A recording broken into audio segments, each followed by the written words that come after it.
Hello and welcome into the Take the North podcast, along with Dan Wiederer of the Chicago Tribune. I am Mark Grote of Chicago Sports Radio 670. The Score, a huge day out here at Haugh with the chairman, George McCaskey, team president, Kevin Warren, the general manager, Ryan Poles, all taking their turns with the media today. Like I said, Dan and I are still out here at team headquarters, taking it all in. And, we've been through these days before, Dan, where the powers that be speak. I'm going to give you the first crack at this. What is your headline from today's news conferences, or if you want to just bundle it all into one? What's the biggest thing that we should take away from today's press conference? This was a day. Yeah, I mean, this was a day, Mark Grote, and I don't know how to truly encapsulate it in brief form, which is why they give us this long form podcast to sound it all through, because I felt like I walked into this building today looking to give the Bears an opportunity to express vision and clarity of direction, and walked out of the 49-minute sessions with Ryan Poles, followed by Kevin Warren, followed by George McCaskey at two different locations, mind you. We'll get to that in a minute. And felt like I didn't have much confidence that they were going to wind up in a better place. And that's the goal here, is to wind up in a better place. 5-12 last place season, historic failure within this past year. And I don't know what direction they're going with their coaching search. I don't know where they're ultimately going to land. And I don't have a whole lot of faith that this time is going to be different, because none of those three leaders gave me reason to feel like this time was going to be different. Yeah, and I agree with all that. And I think one of the things that I took away from this is, we can now confirm, and I think it was probably, we kind of knew this was coming once we knew that Ryan Poles was speaking, that they still do have confidence in Ryan Poles. He is still in power. They made it clear. They said something that stood out, a couple things that stood out to me on Ryan Poles. Kevin Warren said that he will dictate, that Ryan Poles will dictate who the finalists are. He said that unprompted this time, whereas last time it felt like it was very difficult to get answers out of him on what Ryan Poles' exact role is beyond being the point guard for the search. Is he going to actually have final say? Sounds like he probably will, even though this will be collaborative. But, Dan, the other part, and maybe the bigger part, there were several questions to everybody, to Poles, to Warren, to McCaskey, about the idea of Poles getting a contract extension. And basically, in not so many words, that idea was shot down for now. Kevin Warren basically said that a year is a long time, that we're taking this year by year. And George McCaskey saying that no prospective coaching candidate has ever shot him down when you don't have the GM and the coach aligned in terms of a contract extension. So I felt like it went both ways with Ryan Poles today, that they gave him a vote of confidence again, but at the same time, they're not saying anything about his contract, including Ryan Poles, who basically said, that's personal. Don't ask me those kind of questions. Yeah, and they will be asked those questions by the people that come to interview for this job. And they will answer those questions for them, they said. I should be clear on that. Yeah, for sure. Right. Yeah, exactly. They will be forced to answer those questions for those people, and that list continues to get longer. I asked Studs to keep that compiled, and we'll get to that in a little bit here. I don't need to come in yet, Studs, but there will be an opportunity to hang give tight, this long laundry list of candidates that are now connected to the Bears in some way, shape, or form, and it only promises to get longer. Today felt, Grote, like an attempt to publicly re-empower Ryan Poles after what happened on December 1st. It starts with Ryan Poles being able to speak solo on the main stage here in the room that I'm sitting in right now at Haugh. They removed the table. Ryan, typically at the end of season and start of training camp pressers, is at the long sit down podium, whatever you want to call it, the dais there. And they replaced it with the stand-up lectern. It felt like a move made with optics in mind, but yet it left the general manager standing up there swaying a lot and seeming a little bit uncomfortable and not as competent and confident as he has been in times past up there. I don't know if you would agree with that, but that certainly was one of the impressions that came across as Ryan stood up there and sorted through his thoughts, that he was felt a little nervous and, again, like still just a continuation of what we experienced a month ago. Yeah, he did. And I think the reason that they did put him at the lectern as opposed to the picnic table that you're talking about is quite frankly, like, guys look small when they're up there, and Ryan Poles, who is a big man, big, tall, strong man, looked tiny sitting next to Kevin Warren the last time these guys spoke. So I think you used a good word, optics. The fact that the only person who was given the podium treatment today was Ryan Poles. They made it very clear the Bears did through their actions that they wanted this day to be about Poles, and so they put George McCaskey and Kevin Warren in the atrium, which I didn't have a problem with it. Whatever. Well, let's talk about it for a second, because I do think it's at least a footnote on the day, because it was a choice, right? It was a conscious choice to do that. And so Ryan Poles stands up at this main stage here, speaks for about 25 minutes. I don't know what the final total of questions was that he was asked. And then George and Kevin, in the opposite order, spoke in the midway. John Greenberg from The Athletic and I pasted off. It's 39 feet from the door of the room that I'm sitting in right now to the microphone that they set up outside. And so in this room where I'm sitting right now, there were more than 40 reporters here, 8 TV cameras lined up across the back. Everyone had to relocate 39 feet across the hallway to go do a question and answer session with the team president and CEO and then the team chairman.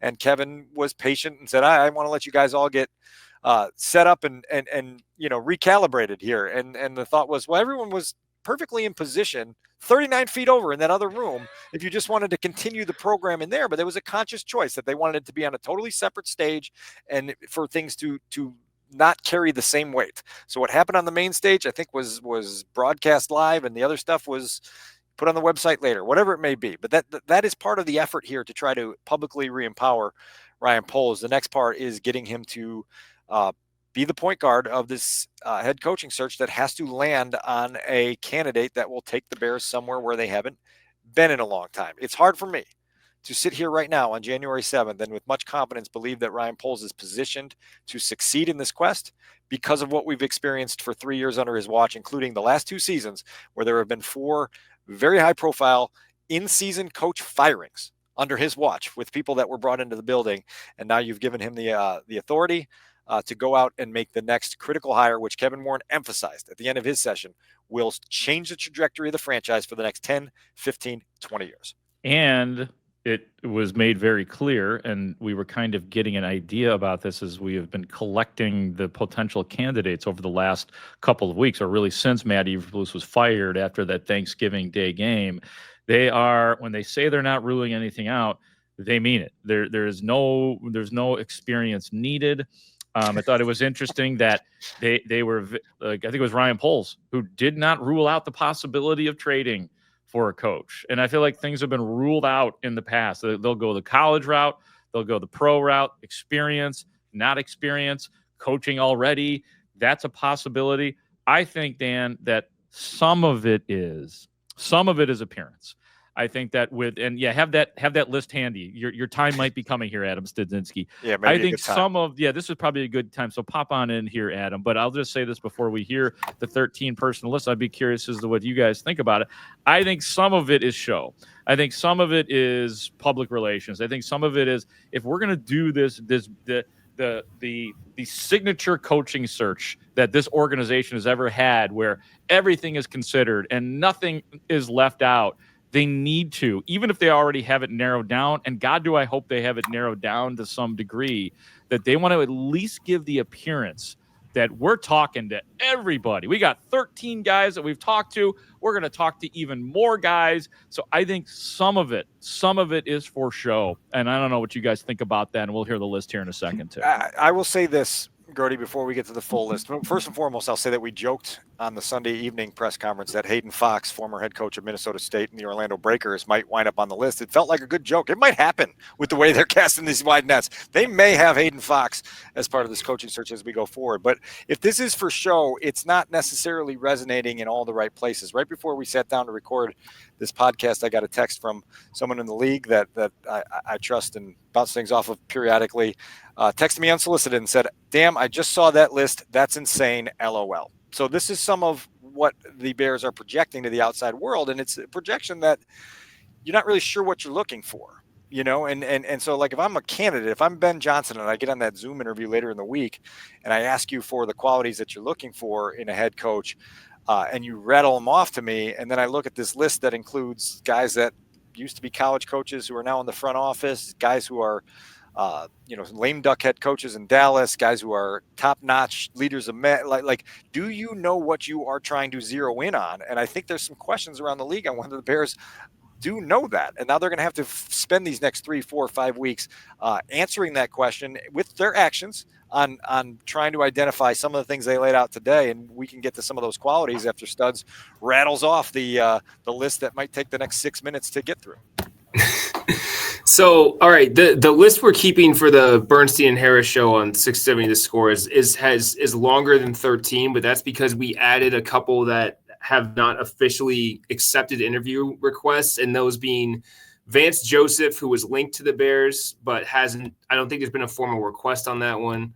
And probably the other extra one would be Mike McCarthy, who the Cowboys have not approved that request for an interview yet as of us recording this podcast. So anyway, the other 13 names: Lions offensive coordinator Ben Johnson, Lions defensive coordinator Aaron Glenn, Mike Vrabel, formerly of the Titans, Dolphins defensive coordinator Anthony Weaver, Cardinals OC Drew Petzing, Thomas Brown, former or soon to be former Bears interim coach, Giants OC Mike Kafka, Ravens OC Todd Monken, Vikings DC Brian Flores, Steelers OC Arthur Smith, Broncos senior personnel executive David Shaw, who used to be at Stanford, and Bills OC Joe Brady.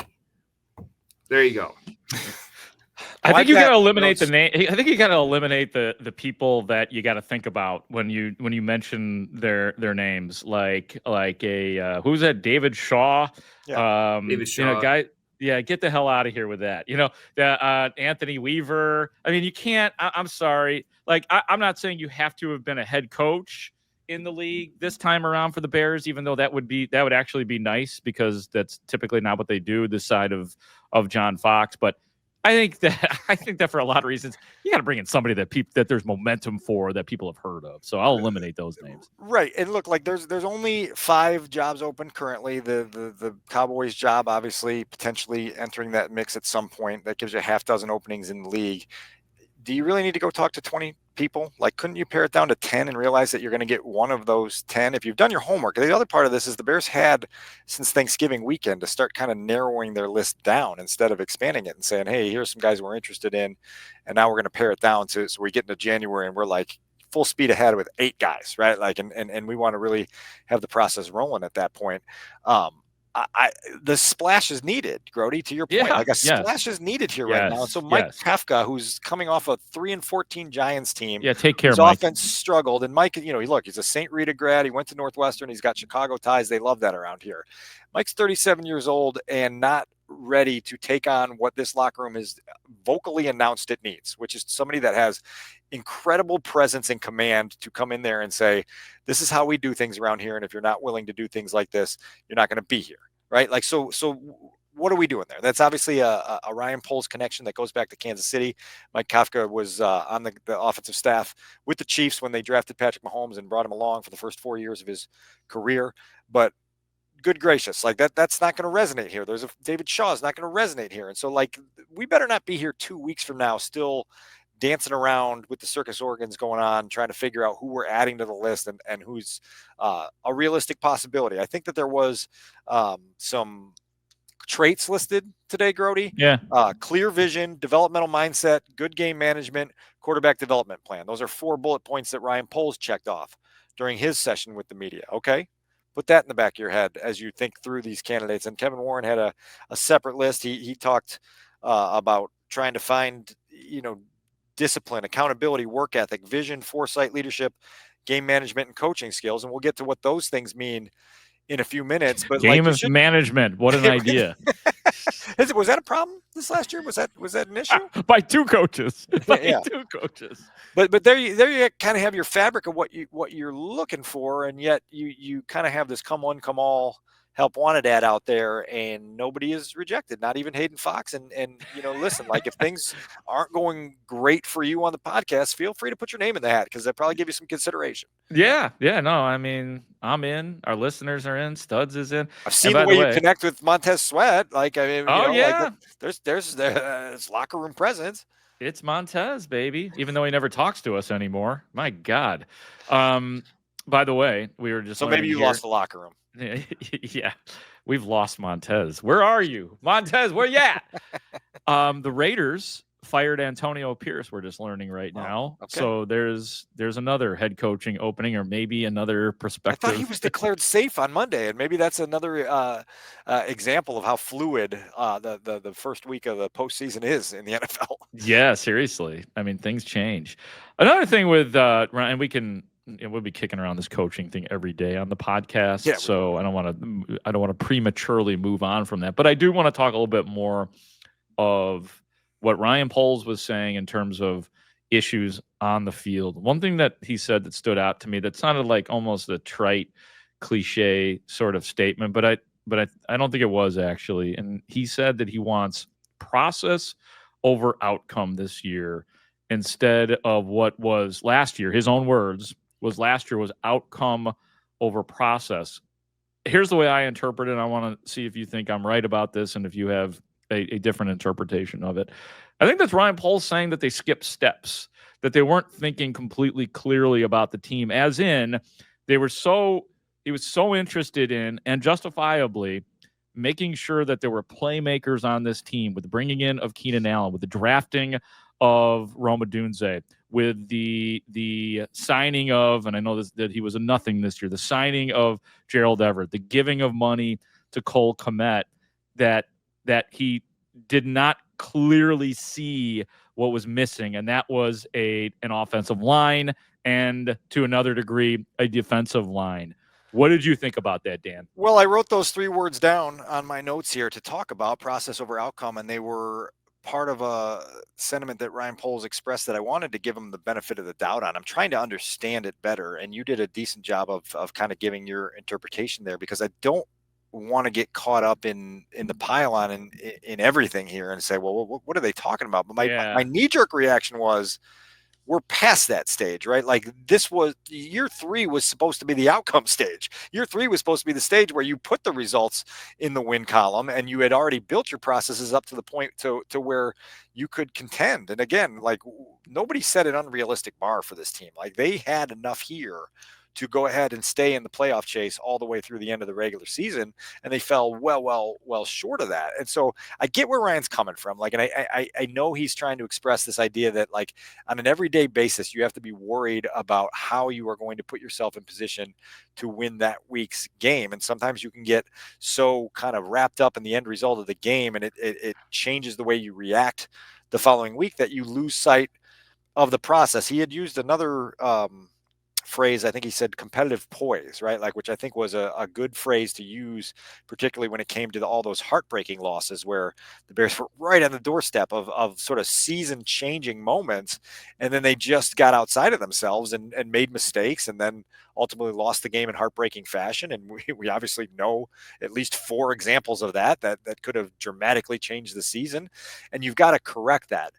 Where I got a little bit tripped up, because I do think this all kind of ties back to the accountability conversation that we've been having for months, is that, like, Ryan was describing the desire to have a leader in the coaching staff who creates a system that keeps guys accountable to what the process is supposed to be. And you reflect on, like, some of the things he said today, and you're like, well, you're describing exactly what Matty Eberflus purported himself to be when he stood up at his introductory press conference. He had a principle. It was the HITS principle, if you haven't heard about it, Mark. And they were going to grade every single rep of every single practice in a way where you did take the mistakes and you showed them up on the board. And you said, this isn't acceptable here. And so, like, it was false advertising. It didn't work. And so, like, to me, like, my interpretation of this accountability piece thing going forward is that the word that I think we got out of Jalen Johnson a week and a half ago was consequence. Like, you can talk all you want about accountability. You can talk about all these different things, but unless there's consequences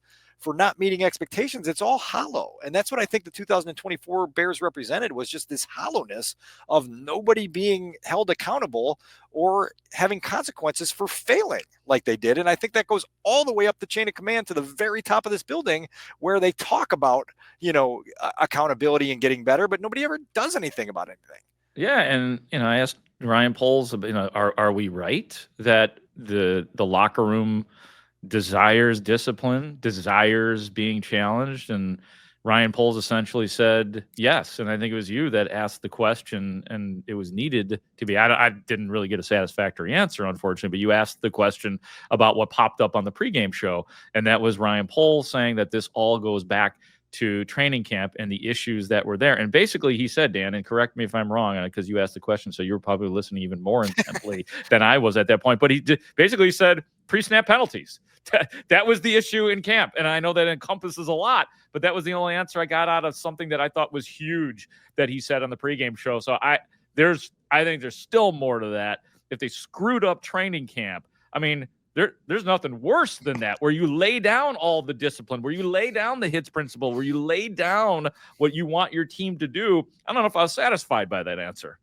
No, and you had 8 team captains, and in retrospect, it's like nobody knew how to actually be a team captain, right? Like that's what we've heard over these last several weeks, is they identified all these guys who could police this stuff, and none of them knew how to police this stuff. And you wound up at 5-12 with one of the most historically miserable seasons in Bears history. And it like the cleanup process is huge for that. Kevin Byard referenced similar things in a one-on-one I had with him last week about the pre-snap stuff and errors that were being made in training camp that you just figured were going to get corrected, and then they never did. And then they popped up in big moments of big games, and you go, oh crap, we're in last place again, right? Like, somebody needs to come up in this building as the head coach, empowered with a really strong coaching staff around them, and put an end to that, because no one can live through that again. And I'm not sure how it got to that point, because again, like, that was supposed to be Matt Eberflus's superpower, right? It was supposed to be this hits principle. It was supposed to be that,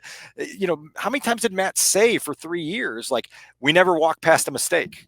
Well, apparently you did over and over again. So, like, what is the mumbo jumbo that comes out of the mouth that isn't followed up with action? And I did think Ryan said something today about, like, there isn't always appropriate follow through to some of the things we talk about. I imagine that's some of what he's referencing, but he obviously made a catastrophic misevaluation of who Matt Eberflus was and was going to be as a head coach, and that's why we're in the middle of another coaching search right now. A question that you've been asking at every turn, and I think it's a really good question in regards to Ryan Poles, and that is, can you list what are your best accomplishments here? And Ryan Poles did mention Caleb Williams being here, and I thought it was an interesting answer that he gave on Caleb Williams, that he's really excited about, just like us, great stuff in the fourth quarter, great stuff when it really counts, which is great. I mean, that cannot be understated. I mean, that's maybe the most important part, but he also conceded that it's got to be better during the other 3 quarters. I guess, what did you think about that answer? And what did you think about the way he talked about Caleb Williams and saying that, and maybe he's right, because there's not been a whole lot of guys in the past year, but he also said he thinks Rome Odunze is going to be one of the best wide receivers to ever come through Hallis Hall. Yeah, and I think maybe this will marry up with some audio that we'll play in a couple minutes on another Caleb Williams topic. But that was it. Like, like the direct 3 years in the position, what have you achieved? What are the accomplishments here? And essentially he said, look, I think we've got the quarterback right. I think Rome Odunze is going to be a really good receiver in this league. He still feels very proud of the roster construction and the core that they've got, whether it be Jalen Johnson and DJ Moore and TJ Edwards and Kevin Byard, Cole Kmet. Those are some of the guys he named in his opening statement. He feels like the roster has been built in the right way. I think there is a little bit of obvious and justifiable pushback to that of, well, wait a second, like, we've sat here for 3 years talking about how proud you are of the makeup of the locker room, how proud you are of the roster construction, and you've lost 36 of your 51 games, right? Like, you've lost more than 70% of the football games. 2 double-digit losing streaks, right? Like, so, where do we go with that? So, that is what it is. I did also have an opportunity early in the press conference to ask Ryan a couple different questions as it relates to kind of his ownership specific ownership of what he takes culpability for in what happened this last year, and then more specific than that, the very detailed and elaborate plan he had for launching Caleb Williams' career obviously backfired, right? Like, and that launch did not go as planned. And so asking him about that created one of the more memorable exchanges of the morning. I think Stuz has got that audio, and we'll take a listen to that back and forth right now. Your plan for Caleb was very specific and very elaborate. Yep. His entire rookie season was subjected to disruption and stress. What can you explain the disruption and stress part? Offensive coordinator got fired. His head coach got fired. Mm-hmm. Through a lot of turmoil throughout the course of his rookie season. Yep. What went wrong with your plan? Yeah. Obviously, there's some things when there's a staff in place. When we went through the interview cycle with Shane, I think there's some compatibility things. I think there's some challenges with pairing, and I answered this before, a rookie quarterback that has a lot of growth. He had 37 starts, in college. You'd like to, have in that 35 to 40 range, and there's a lot of growth there, and there's some compatibility to make sure that it's being taught the right way. And I think there were some hiccups there, and again, that's part of the ownership piece that I got to take. Grote, compatibility issues, right? Like, I mean, that's what it boils down to. They hired the wrong offensive coordinator to pair with the wrong head coach, and then they said, Caleb, trust us, we've got you. And then all that happened. Now, look, you talk to people around the league, and they understand that Caleb's got some accountability in all this too, and he's going to have to make strides, as he owned up to on Monday afternoon before he left the building here, of things that he needs to improve on. But the Bears did him no favors in his rookie season, and to ask him to trust them again, it's a pretty big ask after what he's been put through. And even Ryan just, I think it was sincere of him trying to understand the question, but obviously asking, to explain disruption and stress. Like, really? Like, do I have to explain that? Yeah, the only thing I could come up with, and this is definitely me grasping at straws for why he would ask that question, knowing what's happened. The only thing I could think of is if he was trying to distinguish between those obvious things that you gave the correct answer to, or that one little blip during the season where there were reports floating around that they wanted some veterans would be more comfortable with Tyson Bagent coming into the game. I don't know if he just wanted to clarify, okay, what turmoil are you talking about? So that means to me that maybe Ryan Poles is thinking there were all sorts of different which turmoil are you discussing? So maybe there's more to it than we even know. Yeah. And it is what it is, but look, like, that's a huge part of why this season went off the rails, is because the quarterback was not properly supported, and maybe that goes back to the idea also that you paired him up with an offense, right? Not just the coaches, but with playmakers who didn't necessarily understand the process over outcome, right? And didn't have the patience to attach themselves to the rookie quarterback's growing pains. We talked for a while about DJ Moore's body language in the early parts of the season. We talked about Keenan Allen not being on the same page, all those things that for veterans can get pretty frustrating. And it sounds like it wasn't managed great overall by anyone. And that's why it's just like the number of things that you need to put into place for 2025 and beyond, it's so demanding, and you have to get so many of them exactly right that it's hard to have full faith that the Bears are again, building a staircase out of the NFL dungeon. And you heard me say before that oftentimes when you need to build a staircase out of the NFL dungeon, the Bears stack banana peels and surround it with thumbtacks, right? Trying to figure I love out the way you talk sometimes, man. The wordsmithing that I hear from a Dan Wiederer on this podcast and on The Score is always just deluxe, man. Well, I appreciate that, but I know you do. To that. Let me give you one more. I see your Ryan Poles cut. Let me raise you another Ryan Poles cut, and this gets into, again, his mistakes. And he was essentially asked, I don't remember if I left the question on or not, but Ryan Poles was essentially asked, did you build this team the wrong way? What happened with the offensive line and the defensive line? Brian, you put a lot of weapons around Caleb on the outside and not so much elite talent from the inside out in terms of offensive line. Yep. In hindsight, do you feel like that was the best thing for Caleb and the offense? And also going forward, do you feel like you have enough resources to flip the O-line in this offseason? Yeah, so I would say, in a bubble philosophically, you would obviously do that. I also think you got to look at the situations in terms of, when you go through the draft, there's a trade deal. It's what's best available. Also, when you go through free agency, we're looking at a board of what's there. So just because it's the philosophy doesn't mean that every year there's answers at those positions for you to take. But obviously, I believe in that, and I definitely think we have all the assets we need. And from a draft free agent, I think some things line up for us to take care of those deals. Yeah, process over outcome. And I mean, look, I was blinded too by the issues that we brought them up. I mean, I was never like, oh, this is a great offensive line, even though Ryan Poles thought it was a great offensive line, the best depth that he's ever seen. I did think the defensive line was going to be a whole hell of a lot better, but I just thought that was interesting that, you know, he's in a bubble. Yeah, you could say that, but I feel like he's also saying, I thought we had a pretty damn good team to start this year.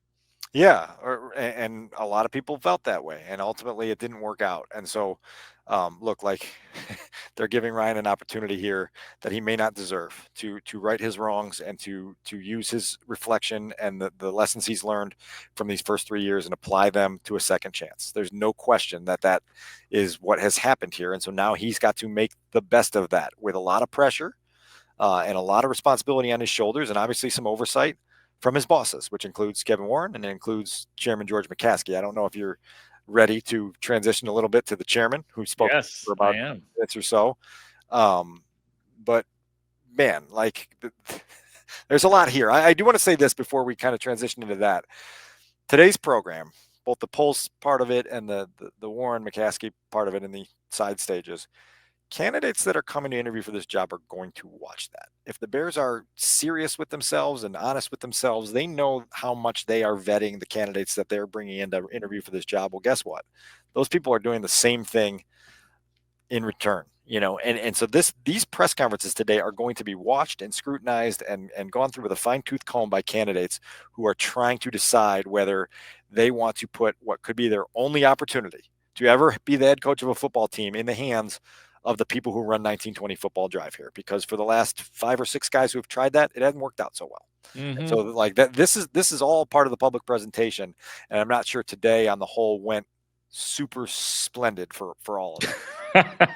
Well, let's get to the chairman, George McCaskey, who, as it was pointed out during the press conference in a preface to a question by our guy Mark Potash, you know, George McCaskey has been the chairman for 14 years. He's had 3 GMs, and he's going on what will be his fifth coach. So it's been a rough ride, quite frankly, at least on George McCaskey's watch. And he's not the sole decision maker. He obviously trusts people to make those decisions, and somewhere along the line, he has trusted the wrong people. I guess, Dan, and the overall, and I got some audio I'm going to play from George McCaskey. But on the overall, what did you take away from what George McCaskey had to say to reporters for about 7 to 10 minutes today? Yeah, I took amusement initially when he sort of offered a polite but stern reprimand of reporters for speaking over one another when they're trying to ask questions. He's right, man. Today was a rough day out here, bro. I tell you what. There's ways to run that program as well. Yes. One way is to not make everyone go 39 feet from one stage to the next. And so if you know. That really bothered you, didn't it? It just stage shuffling. But it just is what it is. And then it creates an environment where you go to a side stage where then it is more clustered. You stood in it. You knew how shoulder to shoulder you were with everybody. I pushed my way to the front. How much you had to like shout to make sure your voice was at least heard, so somebody in Bears management could point and go, "We got you next." You know, yeah. They were trying to do some of that. They were trying to do some of that. Some successful, some not. But I thought it was like Lollapalooza. You got this main stage here. You got the side stages here. You know, pick your poison. Should have just had them all going simultaneously, and then you had to pick on where you wanted to be, and then we could. No, we've had enough of that. You've heard me talk about this analogy before, where the Bears sort of crash the car hard into the wall and then say, "Boy, our airbags sure deployed well." George is the king at vocalizing that, you know, and he did it again today. And I know the one piece of audio that I wanted to play from him is a quintessential example of everything Bears.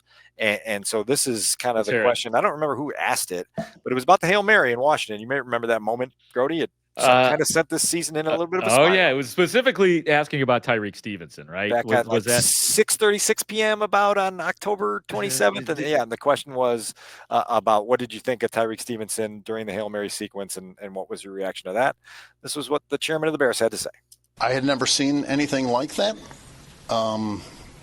as an observer of this great game for more than 60 years, I was more interested after it happened in his reaction and his teammates' reaction. You know, I think he understood that he made a mistake. He owned up to it. He apologized to his teammates. He apologized to the fans. And he said he was going to learn from it, and I think he did. I mean, like, Grote, like that's it, right? Like, that's the play Yeah. that derailed your season. And as long as the guy said, you know, I made a mistake and I'll get better, you're cool with it. Like, that's not this league, man. That's not this league. That's why you're in last place all the time. It's why you never play meaningful football in January, because that's not enough. And Mark Potash had an interview with Tyreek Stevenson a few weeks later, many weeks later after that. And Tyreek Stevenson still didn't understand assignment-wise what he had done wrong on that play. He had gone on to say, like, people forget that I'm the one that jumped up and batted the ball down because I was trying to get back in position to make the play. Well, yeah, your responsibility was to box out the guy who caught it in the end zone. And so, like, the idea of, like, oh, you just learn from your mistakes and you move on, like, that's the George McCaskey way. Like, he's a big-hearted man who sees people who try hard, who have a good disposition about them, and he believes in them to the very end. You know, and one of the things that both he and Kevin sort of praised in Ryan Poles is that when he screws up royally, he raises his hand and says, "My bad." You know, and they love that. Yeah. They love that. If you really make a catastrophic error, as long as you say "my bad," like, they're going to pat you on the back and say, "No problem, sport. Let's go give it another try." Yeah, well, that's hilarious that you say that, because I was just looking at one of my notes from Kevin Warren, that when asked about, you know, well, why is Poles still here? What's good about Poles? And he said, well, I trust Poles. He's a hard worker, and he admits when he's wrong. So it's spot on. A couple things from George McCaskey that I will note. I did ask George McCaskey about the firing of Matt Eberflus and that having been unprecedented in the organization to fire a coach in season. And George gave an answer that I actually liked, because he basically was saying, yeah, I've been hearing all that, been hearing you guys talk about it. But he essentially said, paraphrasing, that wasn't a hard and fast rule. He mentioned how that we had a coach in there for 40 years. That would be George Halas, who was there for 40 years. So, I mean, I guess that's a pretty good comeback. But I guess I was heartened by the fact, and I believed him on this answer, that it's almost like that wasn't a rule.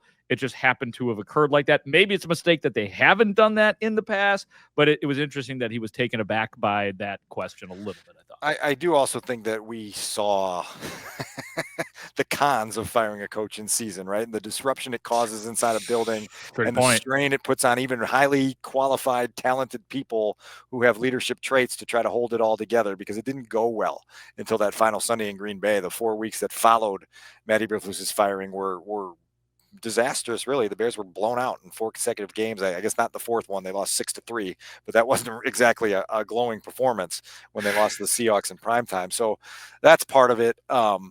Look, like, George was also asked directly by my colleague Brad Biggs about the sell the team chance at Soldier Field, and he used that opportunity to sort of clap back at the fans and say that he was more concerned. Check it out. Here we go, Dan. I got that one. That was my second. Sorry to steal your thunder. Sorry to steal your thunder. No, that's all good, buddy. No, it's perfect, because I was trying to think of a way to Dan and I each selected 2 cuts for this podcast. Which is very difficult to do. On a day like today, for sure. Yeah, on a day like today. So I think this is our final cut here. But yes, it was about that Brad Biggs question to George McCaskey. Seattle game, team is yelling, or the fans are yelling, sell the team. Here's how George took that. Yeah, it's understandable. As Kevin mentioned, our fans are passionate. They're incredibly frustrated. They wanted to make their voices heard. I was more bothered by the week before, when Lions fans tried to take over Soldier Field and force the home team to go to a silent snap count. Fortunately, that didn't happen. It's understandable that Bears fans would sell their tickets because of the way the season has gone. And the challenge for us is to put a team on the field that Bears fans are so excited about, they're not interested in selling their tickets. That's the right answer. Put a good team in there. Don't make it so at the end of the year, Bears season ticket holders are selling their tickets, which I get, man.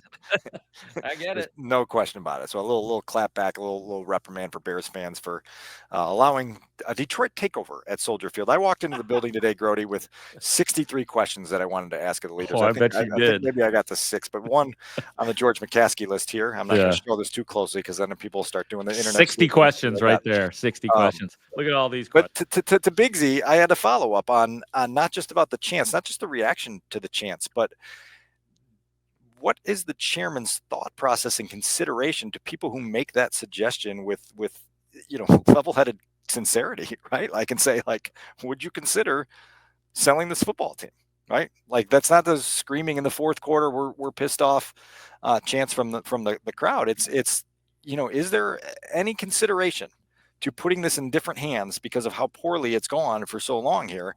Didn't get to the bottom of that, but I think that's one worth following up on.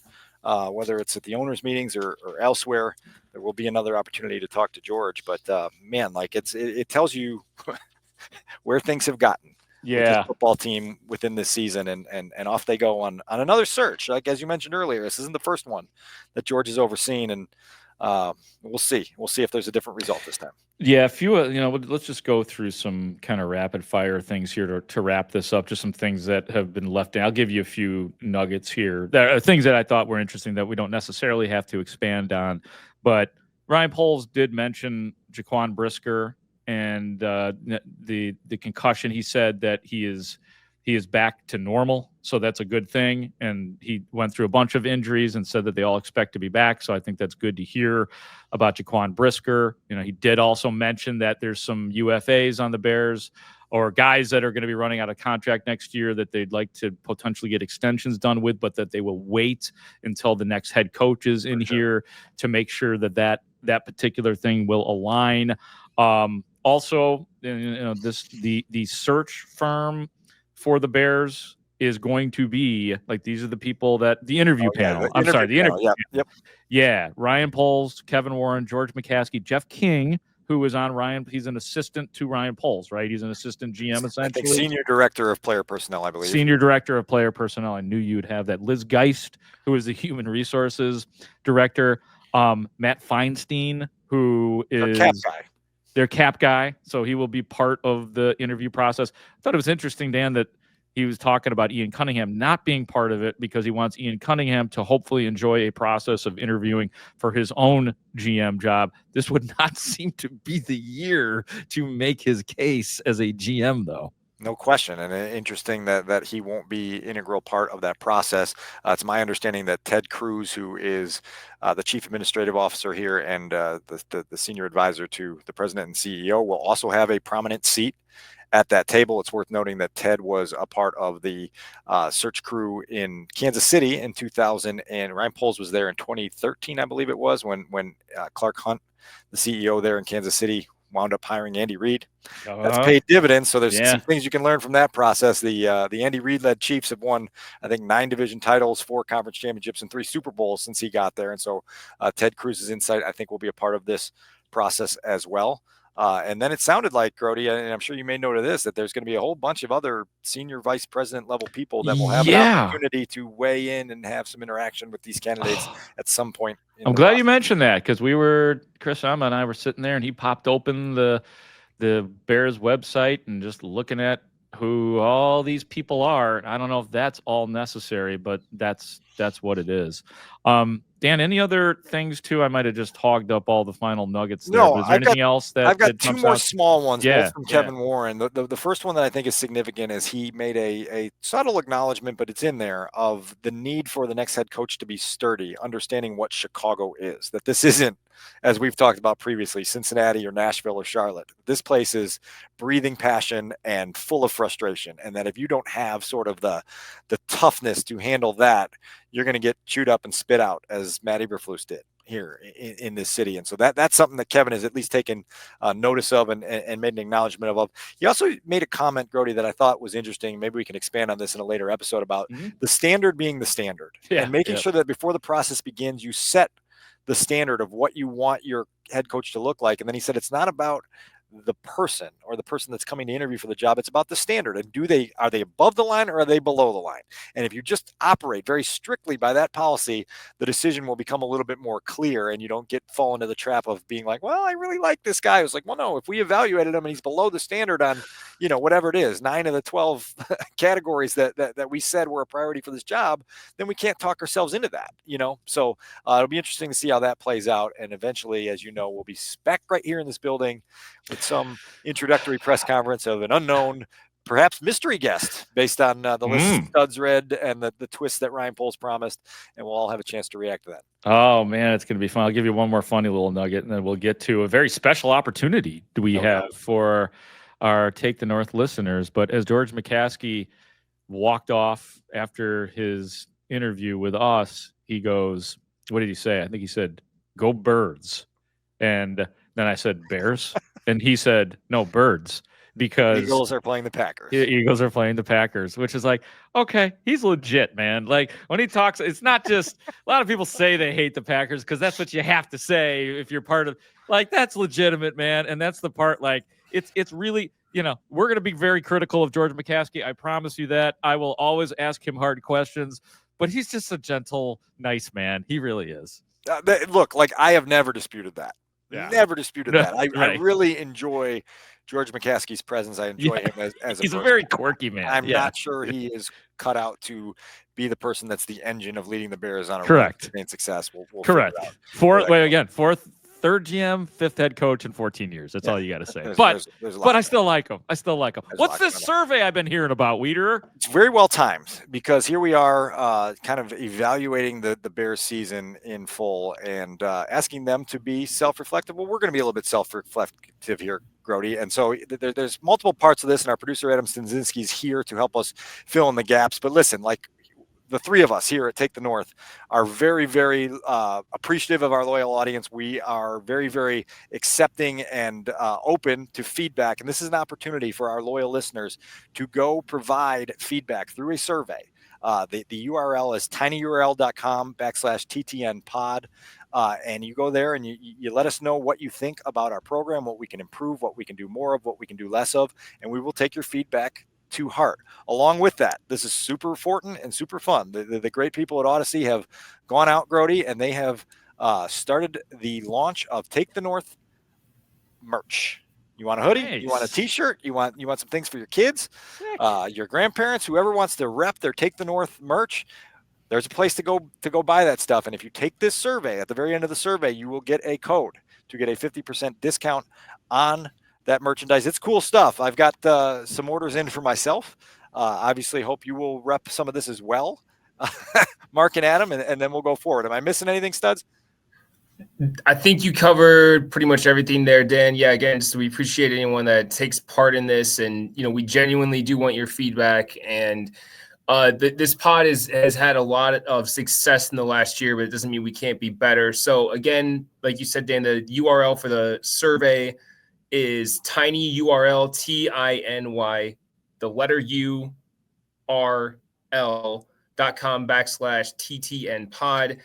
That link will also be in the description for this episode on both, if you're listening on audio form on whatever podcast platform, the Odyssey app, it'll be in there. It'll also be in the descriptions for the YouTube video. And yeah, check out our merch. So you'll find the link to the merch in the descriptions as well. Grote, like Caleb Williams, we like to be challenged. We like to be pushed. We like feedback. And so a little discipline, too. I can use some discipline in my life. I'm going to tell you that right now. I would actually hope that the most honest and direct man in this building, Thomas Brown, jumps on the Tiny URL survey and gives us his feedback on the podcast, because we know TB would be very direct and to the point. Yeah, and he was, by the way, Thomas Brown, in the opening by Ryan Poles. He gave big-time kudos to Thomas Brown. He thanked Matt Eberflus for their work, but I think that him thanking Thomas Brown for what he did suggests that they will not be thanking him anymore for what he does, that he will not be the head guy. Who knows, though, if he's got a place in this organization. That's obviously going to be up to the next head coach. But we'll be talking about all of this stuff every time you click on to the Take the North podcast until they hire a head coach. And then we'll find all sorts of other stuff to discuss as well. For Dan Wiederer of the Chicago Tribune. For Adam Staszynski of the Take the North podcast and The Score, I am Mark Grote of The Score and the Take the North podcast, and we thank you for listening to and watching the Take the North podcast. Great talk. See you out there.